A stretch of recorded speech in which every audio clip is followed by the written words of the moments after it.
How available among your people are you among your people? Can you be vulnerable enough for people to come to you? Vulnerability is one of the things that you have to practice as a minister of the gospel. Whether you are a pastor, whether you are a teacher, whether you are a missionary, whether you are a civil servant, whatever you are in your profession, let people come to you. It's not like the type of politician we have. They will even go to your village looking for votes. They will come and kneel down. The day you give them the votes and they win, here, you will never see them again. Never be that kind of a person as a pastor, as a Christian. Let people touch you. In doing so, you will feel their feelings. You will cry with them. You will mourn with them. The confidence of the servant. That is seen in verse 14 to 17. I am obligated both to the Greeks and the non-Greeks, both to the wise and the foolish. That is why I am so eager to preach the gospel also to those who are at Rome. I am not ashamed of the gospel because it is the power of God for the salvation of everyone who believes, first for the Jews, then for the Gentiles. For in the gospel, a righteousness from God is revealed, a righteousness that is by faith from first to last, just as it is written, the righteous. There's another translation that I like. The righteous shall. Legally, they say shall is a definitive term. It's found. The righteous shall live by faith. This is confidence. That's why he can say, I am obligated, I am compelled, I am bound. He was so confident that he knew that God has already bought him, and God through Christ has given him a message, entrusted him with a message that he is obligated to preach to all. All the names there, you can put them one, Gentiles. He was obligated. That's why he was always on the move. When God calls you into a ministry or whatever vocation, and you discover that this is the main message he has given you, you become obligated. If you don't do it, you feel you are missing something. No wonder. He said, woe is me if I don't preach the gospel.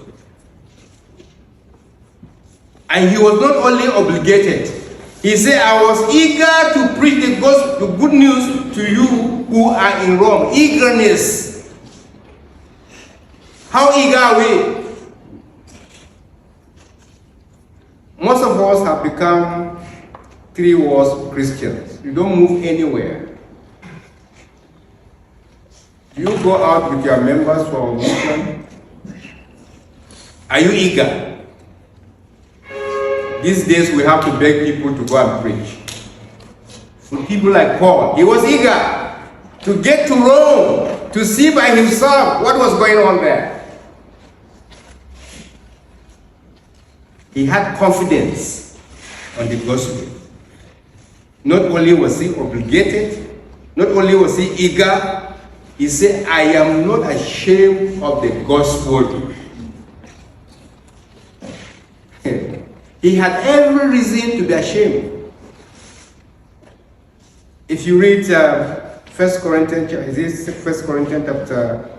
2 Corinthians 11, see what he went through. He had every reason. How many of us are ashamed? Have you raised your members in the church to a level where they are not ashamed of the gospel? Some of us, because we have e-Bible. I'm not saying that e-Bible is wrong. Many of us don't want to have a Bible like this because you are ashamed. It's an old school.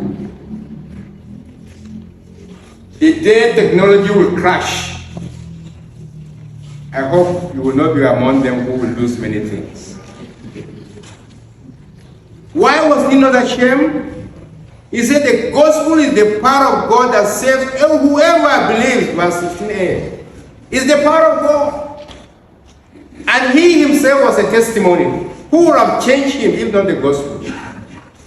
A terrorist, a fanatical Pharisee. The gospel can change a terrorist. There is no man in the world that the gospel cannot change, no matter how strong that person is.